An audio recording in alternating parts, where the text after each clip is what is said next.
দোস্ত দেখ, আমাদের বেঁচে থাকতে হয় নিজের জন্য বা নিজের প্রিয় মানুষদের জন্য। তুই বিষয়টা বোঝার চেষ্টা কর। মা আমার মতো ছিলেন, বাবা বাবার মতো ছিলেন। I had to buy everything though. কি ক্লাস, কি খালি ক্লাস ক্লাস। আচ্ছা আজকে এটা কি পড়াইছে? এমএ জানি না পড়াইছে।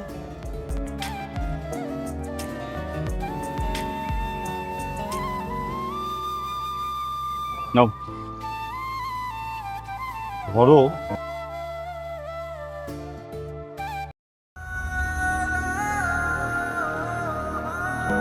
It's a gift. যদি কখনো আমার কথা ভুলে যাও, তবে যদি ইচ্ছে করে তুমি এটা আমাকে বলতে পারো।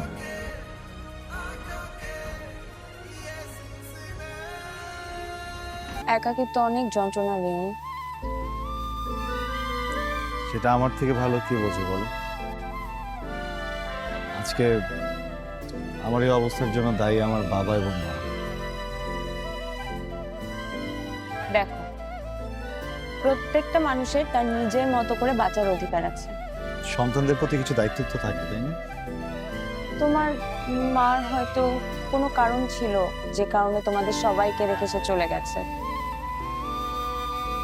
বাবা মার যেমন সন্তানদের ওপর দায়িত্ব আছে, সন্তানদেরও তো বাবা মার প্রতি দায়িত্ব আছে। অনেকবার বলছি, অনেকবার বুঝিয়ে বলেছি, প্লিজ আমাকে এই ভয় আর ফেলো না। আমার হাজবেন্ড, আমার এক্স হাজবেন্ড প্রতিদিন ড্রিঙ্ক করে এসে আমাকে মারতো। গায়ের ক্ষত হয়তো এখন আর নাই, কিন্তু মনের ক্ষতটা তো এখনো আছে। কত জায়গায় গিয়েছি, কত গল্প করেছি, এই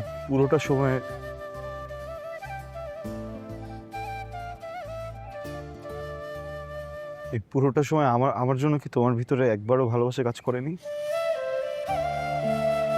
আমি তোমাকে অনেক পছন্দ করি রিয়ন। এটার আরেকটা নাম হয়তো ভালোবাসা, কিন্তু আমি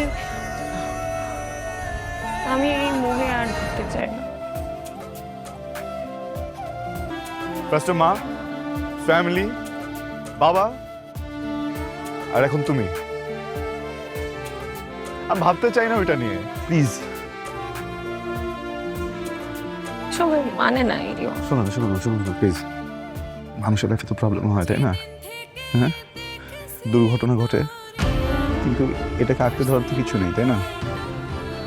দেখো, ভালোবাসা না অনেক কিছু পাল্টে ফেলতে পারে। যেও না প্লিজ। আমি না কারণটা হারাই ফেলবো, বুঝছো? ভালো থাকার, বেঁচে থাকার কারণটা হারাই ফেলবো, প্লিজ যেও না। রিয়ন আমাকে যেতে হবে। ইরা, ইরা, প্লিজ। ফাইন, তোমার যেখানে ইচ্ছা যাও, আমি আটকাবো না। কোথায় যাচ্ছ, কেমন আছো, কিভাবে আছো, কখন জিজ্ঞেসও করবো না। Just একটা জিনিস চাইবো। আমি তো এতগুলো দিন এই চোখে আমার জন্য একটা জিনিস দেখেছি, তাই না? মুখ দিয়ে একবারই কথাটা বলে যাও না প্লিজ। ইরা, একটা কারণ দিয়ে যাও যেটা আঁকড়ে ধরে থাকতে পারবো, প্লিজ। ইরা, ইরা, আমি প্লিজ, ইরা।